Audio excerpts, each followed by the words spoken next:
Nana de Émile Zola, dernière partie, chapitre 14. Nana, brusquement, disparut. Un nouveau plongeon, une fugue, une envolée dans des pays baroques. Avant son départ, elle s'était donné l'émotion d'une vente, balayant tout, l'hôtel, les meubles, les bijoux, jusqu'aux toilettes et au linge. On citait des chiffres. Les 5 vacations produisirent plus de 600 000 francs. Une dernière fois, Paris l'avait vue dans une féerie. Mélusine, au théâtre de la Gaîté, que Bordenave, sans un sou, venait de prendre par un coup d'audace. Elle se retrouvait là avec Bruyère et Fontan.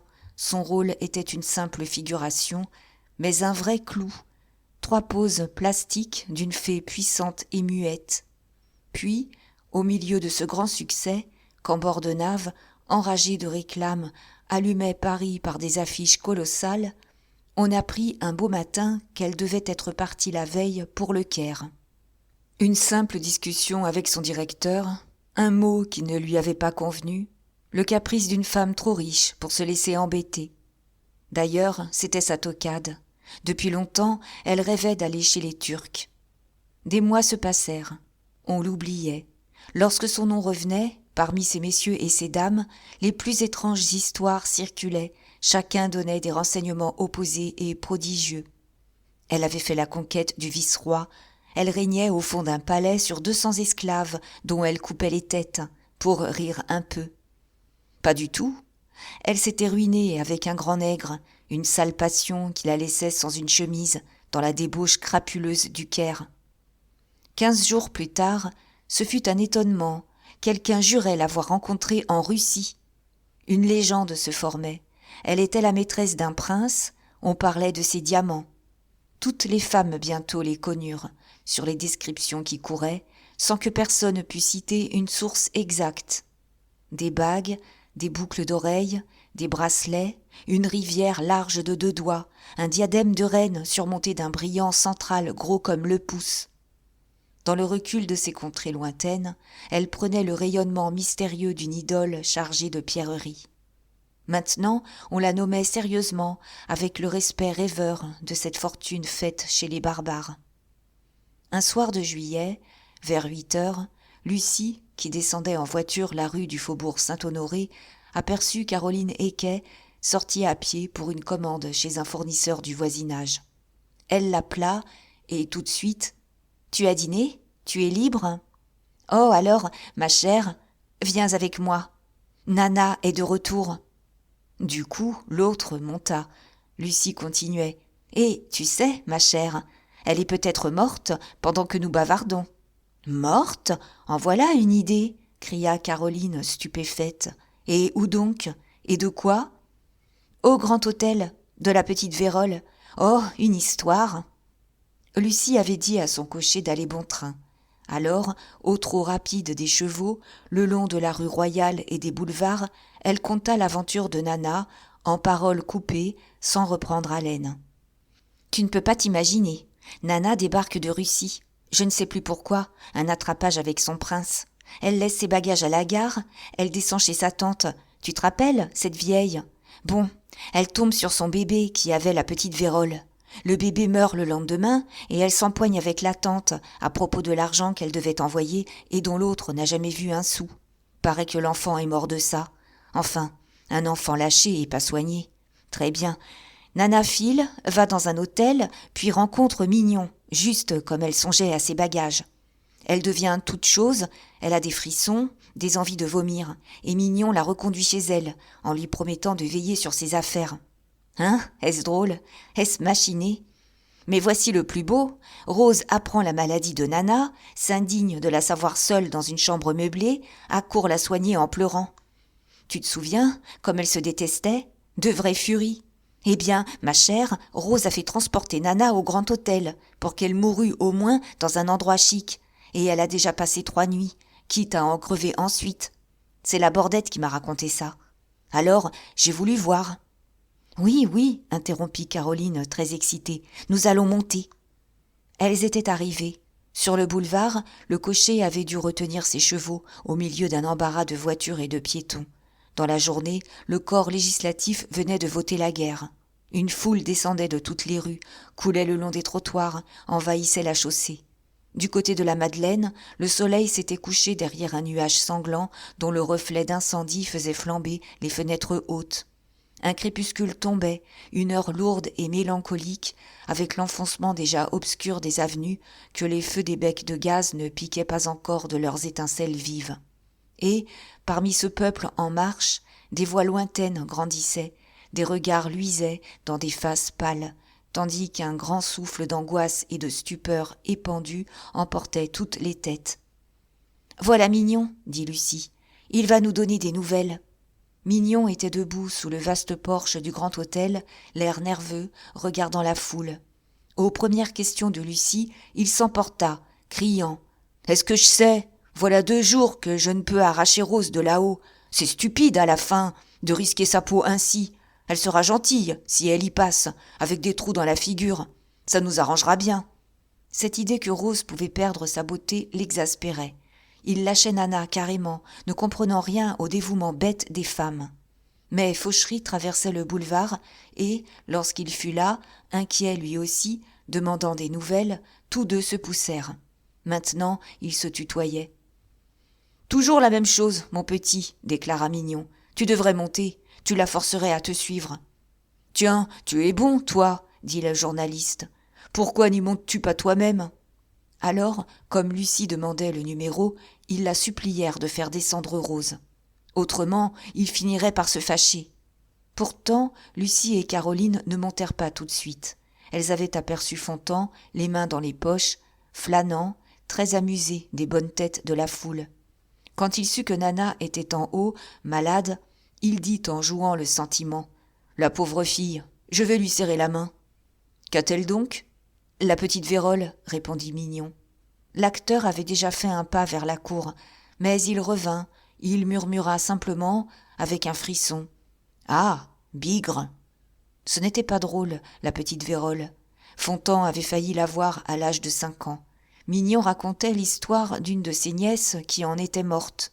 Quant à Fauchery, il pouvait en parler, il en portait encore les marques, 3 grains à la naissance du nez qu'il montrait. Et comme Mignon le poussait de nouveau, sous le prétexte qu'on ne l'avait jamais 2 fois, il combattit cette théorie violemment, il cita des cas en traitant les médecins de brutes. Mais Lucie et Caroline les interrompirent, surprises de la cohue croissante. « Voyez donc, en voilà du monde !» La nuit grandissait, des becs de gaz dans le lointain s'allumaient un à un. Cependant, aux fenêtres, on distinguait des curieux, tandis que, sous les arbres, le flot humain s'enflait de minute en minute, dans une coulée énorme, de la Madeleine à la Bastille. Les voitures roulaient avec lenteur. Un ronflement se dégageait de cette masse compacte, muette encore, venue par un besoin de se mettre en tas et piétinant, s'échauffant d'une même fièvre. Mais un grand mouvement fit refluer la foule. Au milieu des bourrades, parmi les groupes qui s'écartaient, une bande d'hommes en casquette et en blouse blanche avait paru, jetant ce cri sur une cadence de marteau battant l'enclume. « À Berlin ! À Berlin ! À Berlin !» Et la foule regardait, dans une morne défiance, déjà gagnée pourtant et remuée d'images héroïques, comme au passage d'une musique militaire. « Oui, oui, allez vous faire casser la gueule !» murmura Mignon, pris d'un accès de philosophie. Mais Fontan trouvait ça très beau. Il parlait de s'engager. Quand l'ennemi était aux frontières, tous les citoyens devaient se lever pour défendre la patrie, et il prenait une pose de Bonaparte à Austerlitz. « Voyons, montez-vous avec nous ?» lui demanda Lucie. « Ah non, dit-il, pour attraper du mal. » Devant le grand hôtel, sur un banc, un homme cachait son visage dans un mouchoir. Fauchery, en arrivant, l'avait montré d'un clignement d'œil à Mignon. Alors, il était toujours là ? Oui, il était toujours là. Et le journaliste retint encore les 2 femmes pour le leur montrer. Comme il levait la tête, elles le reconnurent et laissèrent échapper une exclamation. C'était le comte Muffat qui jetait un regard en l'air sur une des fenêtres. Vous savez qu'il pose depuis ce matin, raconta Mignon. Je l'ai vu à 6 heures. Il n'a pas bougé. Dès les premiers mots de la bordette, il est venu là, avec son mouchoir sur la figure.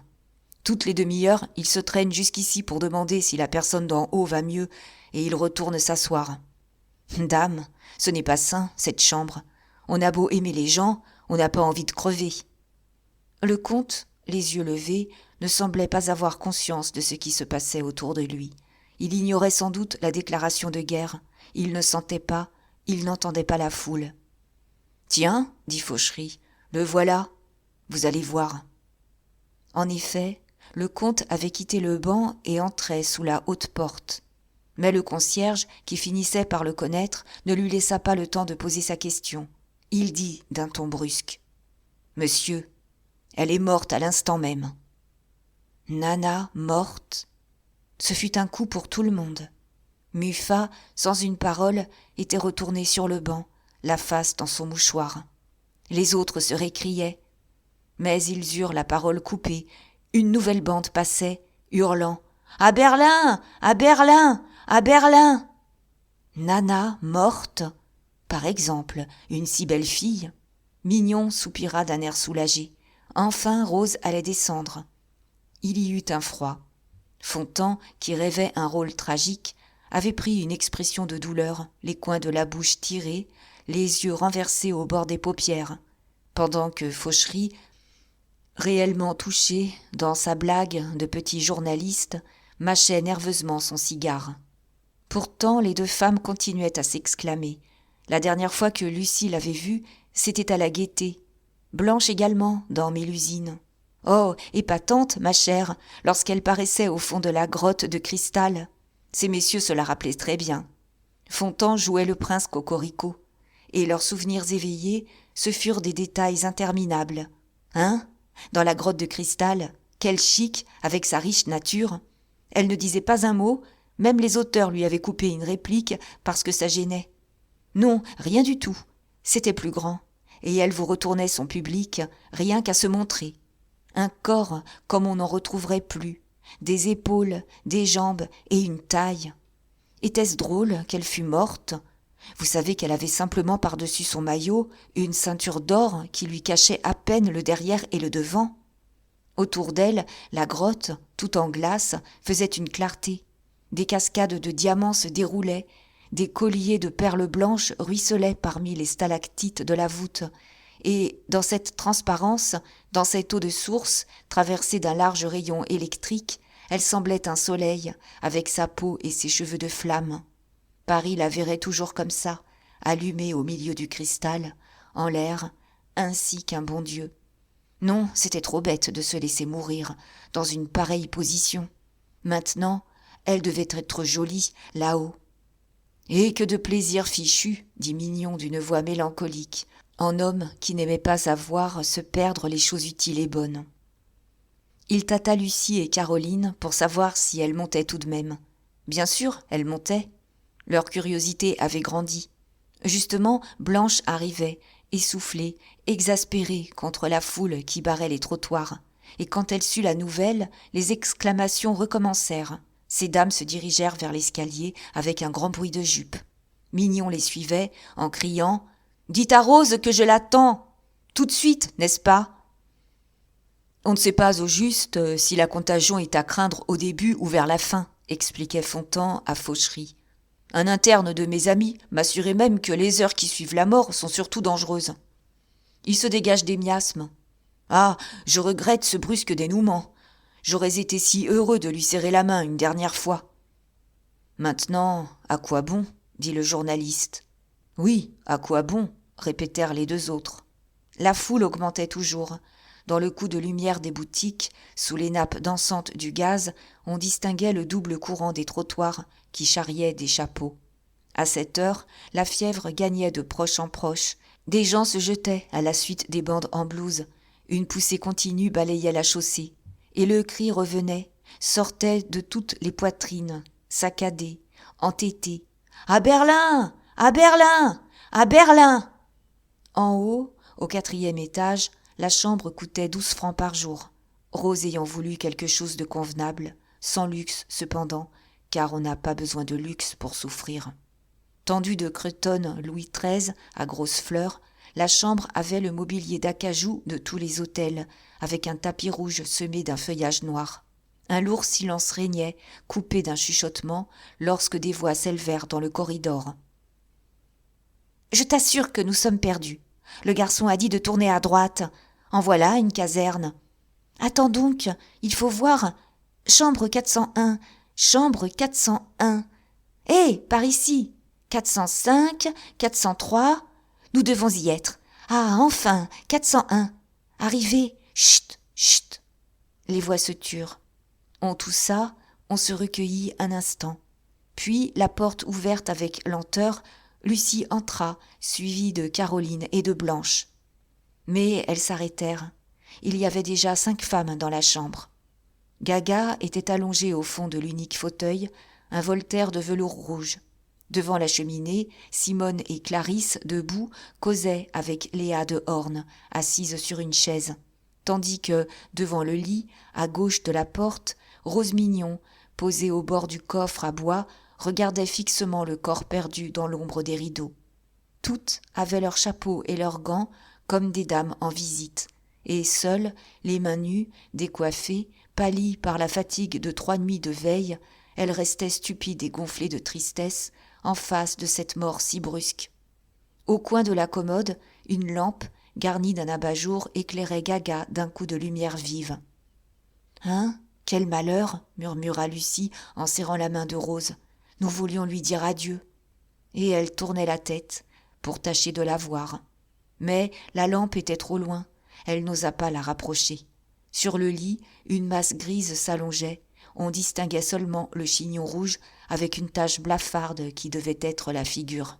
Lucie ajouta : « Moi, je ne l'avais plus vue depuis la gaieté, au fond de la grotte. » Alors, Rose, sortant de sa stupeur, eut un sourire, en répétant : « Ah, elle est changée, elle est changée. » Puis elle retomba dans sa contemplation, sans un geste, sans une parole. Tout à l'heure, on pourrait la regarder peut-être, et les 3 femmes rejoignirent les autres devant la cheminée. Simone et Clarisse discutaient sur les diamants de la morte, à voix basse. Enfin, existaient-ils, ces diamants ? Personne ne les avait vus, ça devait être une blague. Mais Léa de Horn connaissait quelqu'un qui les connaissait. Oh, des pierres monstrueuses ! D'ailleurs, ce n'était pas tout. Elle avait rapporté bien d'autres richesses de Russie. Des étoffes brodées, des bibelots précieux, un service de table en or, jusqu'à des meubles. Oui, ma chère, 52 colis, des caisses énormes, de quoi charger 3 wagons. Ça restait en gare. Hein ? Pas de chance, mourir sans avoir même le temps de déballer ses affaires. Et ajouter qu'elle avait des sous avec ça, quelque chose comme 1 million. Lucie demanda qui héritait. Des parents éloignés, la tante sans doute. Une jolie tuile pour cette vieille. Elle ne savait rien encore, la malade s'était obstinée à ne pas la faire prévenir, lui gardant rancune de la mort de son petit. Alors, toutes s'apitoyèrent sur le petit, en se souvenant de l'avoir aperçu aux courses, un bébé plein de mal, et qui avait l'air si vieux et si triste. Enfin, un de ces pauvres mioches qui n'ont pas demandé à naître. « Il est heureux sous la terre, » dit Blanche. « Bah, elle aussi, » ajouta Caroline. « Ce n'est pas si drôle, l'existence. » Des idées noires les envahissaient dans la sévérité de cette chambre. Elles avaient peur, c'était bête de causer là si longtemps. Mais un besoin de voir les clouait sur le tapis. Il faisait très chaud. Le verre de la lampe mettait au plafond une rondeur de lune, dans l'ombre moite dont la pièce était noyée. Sous le lit, une assiette creuse, pleine de phénol, dégageait une odeur fade. Et, par moments, des souffles gonflaient les rideaux de la fenêtre, ouverte sur le boulevard, d'où montait un sourd ronflement. « A-t-elle beaucoup souffert ?» demanda Lucie, qui s'était absorbée devant le sujet de la pendule, les 3 grâces, nues, avec des sourires de danseuses. Gaga parut s'éveiller. « Ah oui, par exemple, j'étais là, quand elle a passé. Je vous réponds que ça n'a rien de beau. Tenez, elle a été prise d'une secousse. » Mais elle ne put continuer son explication. Un cri s'élevait. « À Berlin ! À Berlin ! À Berlin !» Et Lucie, qui étouffait, ouvrit la fenêtre toute grande et s'accouda. Là, il faisait bon, une fraîcheur tombait du ciel étoilé. En face, des fenêtres flambaient, des reflets de gaz dansaient dans les lettres d'or des enseignes. Puis, au-dessous, c'était très amusant. On voyait les coulées de la foule rouler comme un torrent sur les trottoirs et la chaussée, au milieu d'une confusion de voitures, dans de grandes ombres mouvantes où luisaient les étincelles des lanternes et des becs de gaz. Mais la bande qui arrivait en vociférant avait des torches. Une lueur rouge venait de la Madeleine, coupait la cohue d'une traînée de feu, s'étalait au loin sur les têtes comme une nappe d'incendie. Lucie appela Blanche et Caroline, s'oubliant, criant « Venez donc, on voit très bien de cette fenêtre !» Toutes trois se penchèrent, très intéressées. Les arbres les gênaient, par moments, les torches disparaissaient sous les feuilles. Elles tâchèrent d'apercevoir ces messieurs, en bas, mais la saillie d'un balcon cachait la porte, et elles ne distinguaient toujours que le comte Muffat, jeté sur le banc comme un paquet sombre, le visage dans son mouchoir. Une voiture s'était arrêtée. Lucie reconnut Maria Blond. Encore une qui accourait. Elle n'était pas seule, un gros homme descendait derrière elle. « C'est ce voleur de Steiner » dit Caroline. « Comment ? On ne l'a pas encore renvoyé à Cologne ? Je veux voir sa tête quand il entrera. » Elles se tournèrent. Mais au bout de 10 minutes, lorsque Maria Blond parut, après s'être 2 fois trompée d'escalier, elle était seule. Et comme Lucie, étonnée, l'interrogeait, « Lui ? Ah bien, ma chère, si vous croyez qu'il va monter, c'est déjà beau qu'il m'ait accompagnée jusqu'à la porte. Ils sont près d'une douzaine qui fument des cigares. » En effet, tous ces messieurs se retrouvaient. Venus en flânant, pour donner un coup d'œil au boulevard, ils s'appelaient, ils s'exclamaient sur la mort de cette pauvre fille. Puis, ils causaient politique et stratégie. Bordenave, Daguenet, Labordette, Prullière, d'autres encore avaient grossi le groupe. Et ils écoutaient Fontan qui expliquait son plan de campagne pour enlever Berlin en 5 jours. Cependant, Maria Blond, prise d'attendrissement devant le lit, murmurait comme les autres. « Pauvre chat, la dernière fois que je l'ai vue, c'était à la Gaîté, dans la grotte. »« Ah, elle est changée, répéta Rose Mignon avec son sourire de morne accablement. 2 femmes arrivèrent encore, Tatan Néné et Louise Violaine. Celle-là battait le grand hôtel depuis 20 minutes, renvoyée de garçon en garçon. Elles avaient monté et descendu plus de 30 étages au milieu d'une débâcle de voyageurs qui se hâtaient de quitter Paris dans la panique de la guerre et de cette émotion des boulevards. Aussi, en entrant, se laissèrent-elles tomber sur des chaises, trop lasses pour s'occuper de la morte. Justement, un vacarme venait de la chambre voisine. On roulait des malles, on cognait les meubles, avec tout un bruit de voix broyant des syllabes barbares. C'était un jeune ménage autrichien. Gaga racontait que, pendant l'agonie, les voisins avaient joué à se poursuivre. Et, comme une simple porte condamnée séparait les 2 chambres, on les entendait rire et s'embrasser quand ils s'attrapaient. « Voyons, il faut partir, » dit Clarisse. « Nous ne la ressusciterons pas. Viens-tu, Simone ?» Toutes regardaient le lit du coin de l'œil, sans bouger. Pourtant, elles s'apprêtaient, elles donnaient de légères tapes sur leurs jupes. À la fenêtre, Lucie s'était accoudée de nouveau, toute seule. Une tristesse peu à peu la serrait à la gorge, comme si une mélancolie profonde eût monté de cette foule hurlante. Des torches passaient encore, secouant des flamèches. Au loin, les bandes moutonnaient, allongées dans les ténèbres, pareilles à des troupeaux menés de nuit à l'abattoir. Et ce vertige, ces masses confuses, roulées par le flot, exhalaient une terreur, une grande pitié de massacre futur. Ils s'étourdissaient, les cris se brisaient dans l'ivresse de leur fièvre, se ruant à l'inconnu, là-bas, derrière le mur noir de l'horizon. « À Berlin ! À Berlin ! À Berlin !» Lucie se retourna, adossée à la fenêtre, et toute pâle. « Mon Dieu, qu'allons-nous devenir ?»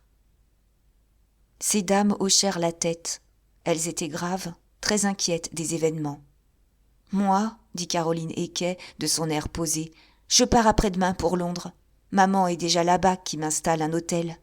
Bien sûr, je ne vais pas me laisser massacrer à Paris. » Sa mère, en femme prudente, lui avait fait placer toute sa fortune à l'étranger. On ne sait jamais comment une guerre peut finir. Mais Maria Blond se fâcha. Elle était patriote, elle parlait de suivre l'armée. En voilà une traqueuse. Oui, si l'on voulait de moi, je m'habillerais en homme pour leur flanquer des coups de fusil à ces cochons de Prussiens. Quand nous claquerions toutes, après, une jolie chose que notre peau. Blanche de Civry fut exaspérée. Ne dis donc pas de mal des Prussiens. Ce sont des hommes pareils aux autres, et qui ne sont pas toujours sur le dos des femmes, comme tes Français. On vient d'expulser le petit Prussien qui était avec moi, un garçon très riche, très doux, incapable de faire du mal à personne. C'est une indignité, ça me ruine. Et tu sais, il ne faut pas qu'on m'embête, ou je vais le retrouver en Allemagne. Alors, pendant qu'elle s'empoignait, Gaga murmura d'une voix dolente. « C'est fini, je n'ai pas de chance. » Il n'y a pas 8 jours, j'ai achevé de payer ma petite maison de Juvisy. Ah, Dieu sait avec quelle peine. Lily a dû m'aider. Et voilà la guerre déclarée. Les Prussiens vont venir. Ils brûleront tout. Comment veut-on que je recommence à mon âge ? Bah, dit Clarisse, je m'en fiche. Je trouverai toujours. Bien sûr, ajouta Simone, ça va être drôle. Peut-être, au contraire, que ça marchera. Et, d'un sourire, elle compléta sa pensée. Tatan Néné et Louise Violaine étaient de cet avis. La première raconta qu'elle avait fait des noces à tout casser avec des militaires. Oh, de bons garçons, et qui auraient commis les 119 coups pour les femmes. Mais, ces dames ayant trop élevé la voix, Rose Mignon, toujours sur le coffre, devant le lit, les fit taire d'un chut, soufflé légèrement. Elles restèrent saisies, avec un regard oblique vers la morte, comme si cette prière de silence fût sortie de l'ombre même des rideaux. Et, dans la lourde paix qui tomba, cette paix du néant, où elle sentait la rigidité du cadavre étendu près d'elle, les cris de la foule éclatèrent. « À Berlin ! À Berlin ! À Berlin !» Mais bientôt elles oublièrent de nouveau. Léa de Horn, qui avait un salon politique où d'anciens ministres de Louis-Philippe se livraient à de fines épigrammes, reprit très bas, en haussant les épaules. « Quelle faute, cette guerre ! Quelle bêtise sanglante !» Alors, tout de suite, Lucie prit la défense de l'Empire. Elle avait couché avec un prince de la maison impériale. C'était pour elle affaire de famille. « Laissez donc, ma chère, nous ne pouvions nous laisser insulter davantage. Cette guerre est l'honneur de la France. Oh, vous savez, je ne dis pas ça à cause du prince. Il était d'un rat. Imaginez-vous, le soir, en se couchant, il cachait ses louis dans ses bottes. Et quand nous jouions au bésigue, il mettait des haricots. Parce qu'un jour, j'avais fait la blague de sauter sur l'enjeu. Mais ça ne m'empêche pas d'être juste. L'empereur a eu raison. » Léa hochait la tête d'un air de supériorité, en femme qui répète l'opinion de personnages considérables. Et, haussant la voix, « C'est la fin. Ils sont fous aux Tuileries. Hier, voyez-vous, la France aurait dû plutôt les chasser. » Toutes l'interrompirent violemment. Qu'avait-elle donc, cette enragée-là, après l'empereur ? Est-ce que le monde n'était pas heureux ? Est-ce que les affaires ne marchaient pas ? Jamais Paris ne s'amuserait si fort. Gaga s'emportait, réveillée, indignée. « Taisez-vous, c'est idiot, vous ne savez pas ce que vous dites. Moi, j'ai vu Louis-Philippe. Une époque de pané et de grigou, ma chère. Et puis est venue 48. Ah, une jolie chose, une dégoûtation, leur république. Après février, j'ai crevé la faim, moi qui vous parle. Mais si vous aviez connu tout ça, vous vous mettriez à genoux devant l'empereur, car il a été notre père, oui, notre père. » On dut la calmer.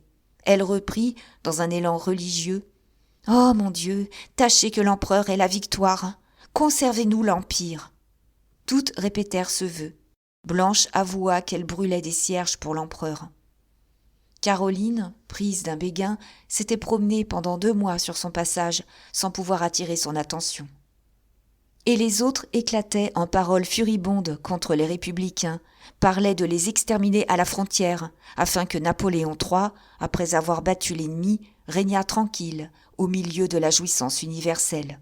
« Ce sale Bismarck, en voilà encore une canaille, » fit remarquer Maria Blond. « Dire que je l'ai connu, » cria Simone. « Si j'avais pu savoir, c'est moi qui aurais mis quelque drogue dans son verre. » Mais Blanche, ayant toujours sur le cœur l'expulsion de son Prussien, osa défendre Bismarck. Il n'était peut-être pas méchant. Chacun son métier. Elle ajouta. Vous savez qu'il adore les femmes. Qu'est-ce que ça nous fiche, dit Clarisse. Nous n'avons pas envie de le faire, peut-être. Des hommes comme ça, et il y en a toujours de trop, déclara Louise Violaine gravement. Vaudrait mieux s'en passer que d'avoir affaire à de pareils monstres. Et la discussion continua. On déshabillait Bismarck. Chacune lui allongeait un coup de pied dans son zèle bonapartiste. Pendant que Tatan Néné répétait d'un air vexé « Bismarck, m'a-t-on fait enrager avec celui-là ? Oh, je lui en veux. Moi, je ne le connaissais pas, ce Bismarck.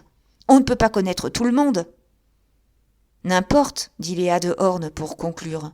Ce Bismarck va nous flanquer une jolie tripotée. Elle ne put continuer. Ces dames se jetaient sur elle. Hein, quoi ? Une tripotée ? C'était Bismarck qu'on allait reconduire chez lui, à coups de crosse dans le dos. Avait-elle fini, cette mauvaise Française ? Chut ! Souffla Rose Mignon, blessée d'un tel tapage. Le froid du cadavre les reprit. Elles s'arrêtèrent toutes à la fois, gênées, remises en face de la mort, avec la peur sourde du mal. Sur le boulevard, le cri passait, enroué, déchiré. « À Berlin ! À Berlin ! À Berlin !» Alors, comme elle se décidait à partir, une voix appela du corridor. « Rose ! Rose !» Étonnée, Gaga ouvrit la porte, disparut un instant, puis, quand elle revint, « Ma chère, c'est Fauchery qui est là-bas, au fond. Il ne veut pas avancer. Il est hors de lui parce que vous restez près de ce corps. » Mignon avait fini par pousser le journaliste. Lucie, toujours à la fenêtre, se pencha, et elle aperçut ces messieurs sur le trottoir, la figure en l'air, lui faisant de grands signes. Mignon, exaspéré, tendait les poings. Steiner, Fontan, Bordenave et les autres ouvraient les bras, d'un air d'inquiétude et de reproche, tandis que Daguenet, pour ne pas se compromettre, fumait simplement son cigare, les mains derrière le dos. « C'est vrai, ma chère, dit Lucie en laissant la fenêtre ouverte. J'avais promis de vous faire descendre. Ils sont tous à nous appeler. » Rose quittait péniblement le coffre à bois. Elle murmura. « Je descends, je descends. Bien sûr, elle n'a plus besoin de moi. On va mettre une sœur. » Et elle tournait, sans pouvoir trouver son chapeau et son châle. Machinalement, sur la toilette, elle avait empli une cuvette d'eau. Elle se lavait les mains et le visage, en continuant. « Je ne sais pas, ça m'a donné un grand coup. Nous n'avions guère été gentilles l'une pour l'autre. Eh bien, vous voyez, j'en suis imbécile. Oh, toutes sortes d'idées, une envie d'y passer moi-même, la fin du monde. Oui, j'ai besoin d'air. » Le cadavre commençait à empoisonner la chambre. Ce fut une panique, après une longue insouciance. « Filons, filons, mes petites chattes, » répétait Gaga. « Ce n'est pas sain. » Elle sortait vivement, en jetant un regard sur le lit. Mais, comme Lucie, Blanche et Caroline étaient encore là, Rose donna un dernier coup d'œil pour laisser la pièce en ordre. Elle tira un rideau devant la fenêtre. Puis, elle songea que cette lampe n'était pas convenable. Il fallait un cierge. Et, après avoir allumé l'un des flambeaux de cuivre de la cheminée, elle le posa sur la table de nuit, à côté du corps. Une lumière vive éclaira brusquement le visage de la morte. Ce fut une horreur. Toutes frémirent et se sauvèrent. « Ah, elle est changée, murmurait Rose Mignon, demeurée la dernière. Elle partit, elle ferma la porte. Nana restait seule, la face en l'air, dans la clarté de la bougie. C'était un charnier, un tas d'humeur et de sang, une pelletée de chair corrompue, jetée là, sur un coussin. Les pustules avaient envahi la figure entière, un bouton touchant l'autre, et, flétrie, affaissée, d'un aspect grisâtre de boue, elle semblait déjà une moisissure de la terre, sur cette bouillie informe où l'on ne retrouvait plus les traits. Un œil, celui de gauche, avait complètement sombré dans le bouillonnement de la purulence. L'autre, à demi ouvert, s'enfonçait comme un trou noir égaté. Le nez suppurait encore. Toute une croûte rougeâtre partait d'une joue, envahissait la bouche, qu'elle tirait dans un rire abominable.